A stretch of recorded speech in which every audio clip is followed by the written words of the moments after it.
निसंदेह राष्ट्रपिता महात्मा गांधी जी के नेतृत्व में पूरा देश आजादी के इस आंदोलन के साथ जुड़ा था। देश के क्रांतिकारी देश की आजादी के लिए अपनी ओर से प्रयास कर रहे थे और सभी लोग एकजुट होकर के सबके मन में एक ही ध्येय था कि गुलामी की बेड़ियों को तोड़ना है और भारत को आजाद कराना है। भारत के अंदर रहकर और भारत के बाहर भी रह करके एक अनगिनत सिलसिला चला था। हम सब भूले नहीं हैं 1857 के प्रथम स्वतंत्र समर को, जिसका मुख्य केंद्र बिंदु उत्तर प्रदेश बना था। कहीं बलिया में, कहीं झांसी में, कहीं मेरठ में, कहीं गोरखपुर में, कहीं लखनऊ में, अलग अलग क्षेत्रों में, कहीं बिठूर में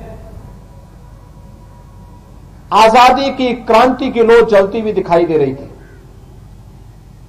आजादी के प्रति भारतीय जनमानस में जज्बा अंग्रेजों को भी भारत छोड़ने के लिए मजबूर किया और ये निरंतर चलता रहा 90 वर्षों तक। आगामी 90 वर्षों तक ये बिना रुके, बिना डिगे, बिना थके और बिना झुके देश की आजादी के लिए पूरी प्रतिबद्धता के साथ ये अभियान चलता रहा। इसमें अनगिनत बलिदान हुए,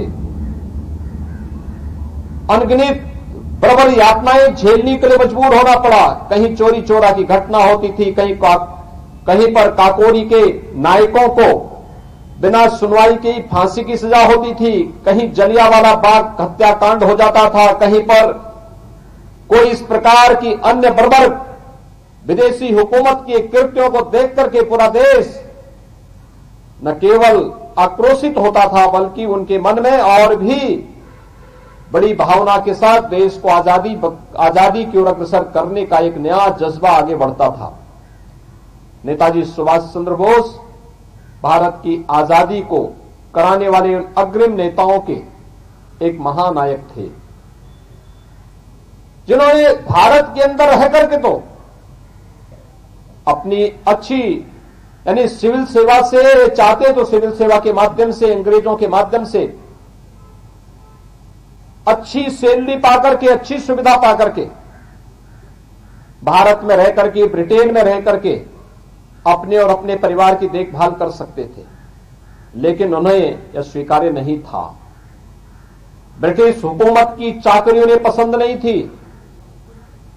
उन्हें तो भारत की स्वाधीनता से बढ़कर के कुछ भी प्यारा नहीं था और भारत की स्वाधीनता के लिए उन्होंने नौकरी को तिलांजलि दी। भारत की स्वाधीनता के लिए उन्होंने चल रहे उस समय के संघर्ष का हिस्सा बने। भारत की स्वाधीनता को लेकर के उन्होंने उस समय कांग्रेस के अध्यक्ष पद को भी छोड़ा और उसके उपरांत भारत की आजादी को लेकर के भारत के बाहर रहकर के आजाद हिंद फौज का गठन करके इस देश के नवयुवकों को एक नया स्लोगन दिया था और वह दिया था कि तुम मुझे खून दो, मैं तुम्हें आजादी दूंगा। और यह देश की आजादी का मंत्र बन गया। देश की आजादी के इस मंत्र के उद्घोषा नेताजी सुभाष चंद्र बोस की आज पावन जयंती है। हमारा देश 12 जनवरी से 23 जनवरी तक युवाओं से जुड़े हुए अनेक कार्यक्रम आयोजित करता है। 12 जनवरी वैश्विक मंच पर भारत और भारतीयता को मजबूती के साथ रखने वाले स्वामी विवेकानंद की पावन जयंती का दिन है और 23 जनवरी भारत की आजादी के उद्घोषक नेताजी सुभाष चंद्र बोस की पावन जयंती का दिन है। नेताजी सुभाष चंद्र बोस के साथ उसके बाद जो षड्यंत्र हुए, जो साजिशें रची गई,